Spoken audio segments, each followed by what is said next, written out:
The Characteristics of Mysticism, and Evelyn Underhill is our top analyst.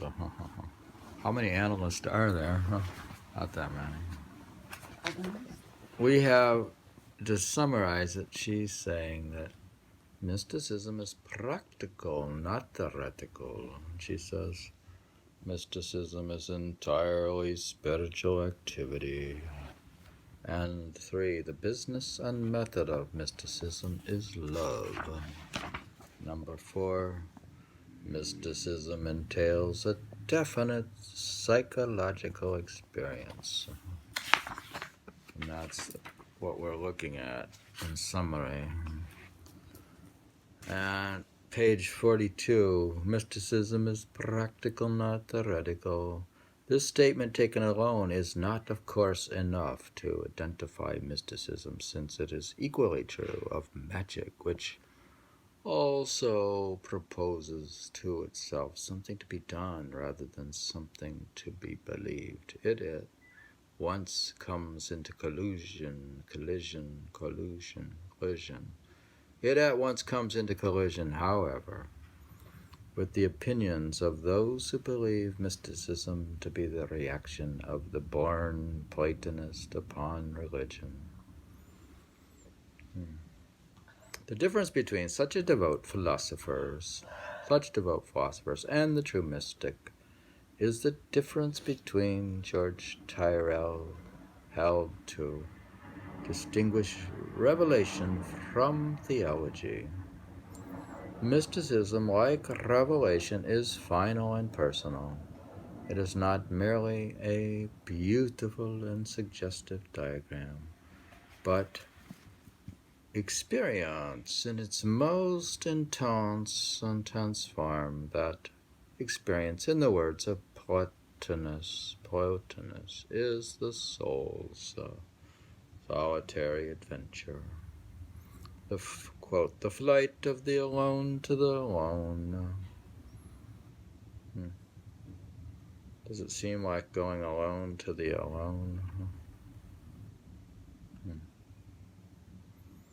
It provides the material, the substance upon which mystical philosophy cogitates, as theologians cogitate upon the revelation which forms the basis of faith.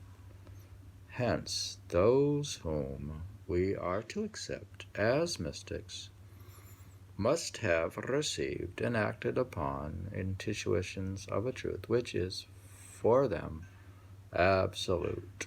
If we are to acknowledge that they, quote, knew the doctrine, they must have, quote, lived the life, submitted to the internal travail of the mystic way, not merely have reasoned about the mystical experiences of others. We could not well dispense with our Christian Platonist.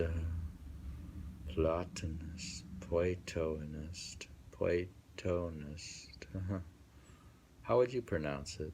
Platonist.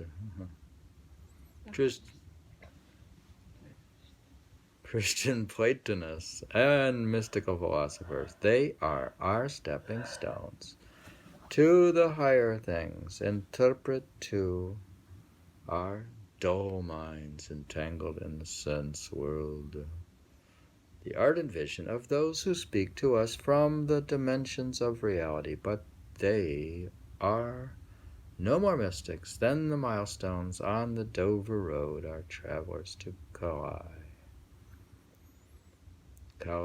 Sometimes these words, the wistful words of those who know but cannot be, produce mystics as the sudden sight of a signpost pointing to the sea will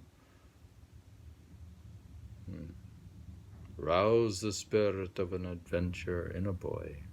Also, there are many instances of true mystics, such as Eckhart, who have philosophical example of Platonic philosophers who have passed far beyond the limits of their own philosophy and abandoned the making of diagrams for an experience, however imperfect, and of the reality at which these diagrams hint. It were more accurate to reverse the epigram above stated and say that Platonism is the reaction of the intellectualist upon mystical truth. Over and over again, the great mystics tell us not how they speculated, but how they acted. To them, the transition from the life of sense to the life of spirit is a formidable undertaking which demands effort and constancy. The paradoxical quiet of the contemplative is but the outward stillness essential to inward work.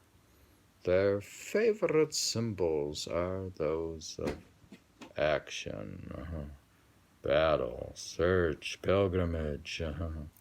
Why are they into battle signs?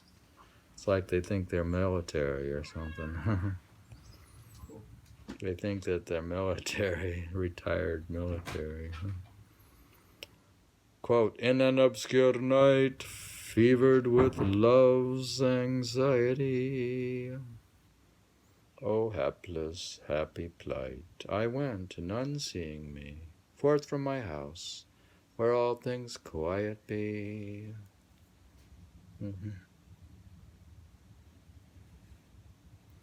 Said St. John of the Cross in his poem of the mystic quest. It became evident to me, says Al-Ghazali, of his own search for mystic truth, that, quote, that the Sufis are men of intuition and not men of words. I recognized that I had learnt all that can be learnt of mystic Sufism by study, and that the rest could not be learnt by study or by speech. Quote, let no one suppose, says the Theologia Germanica, that we may attain to this true light and perfect knowledge by hearsay, or by reading and study, nor yet by high skill and great learning. Is not enough, says Garlach Peterson, to know by estimation merely, but we must know by experience. So, Mechthild of Magdeburg, what about her? Says of her revelations, the writing of this book, that's a woman, I think. The writing of this book was seen, heard, and experienced in every limb. I see it with the eyes of my soul, and hear it with the ears of my eternal spirit. Those who suppose mystical experience to be merely a pleasing consciousness of the divine in the world, a sense of the, quote, otherness of things, basking in the beams of the uncreated light, are only playing with reality.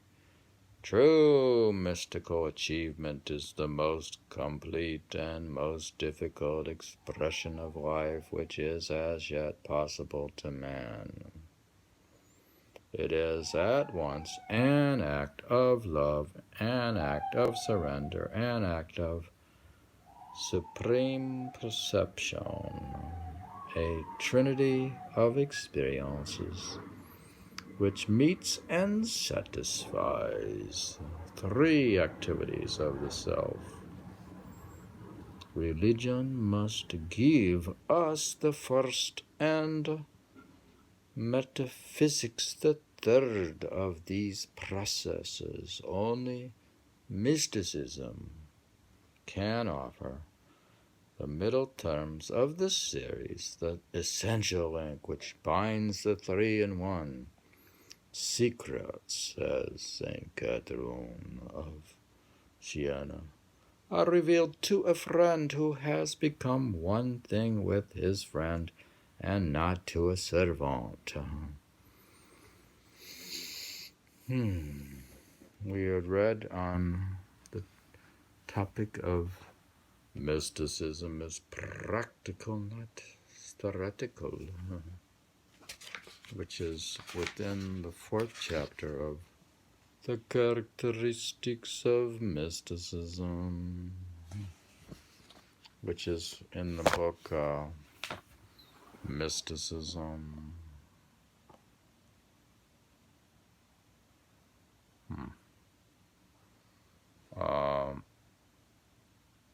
Naturally, it's correct.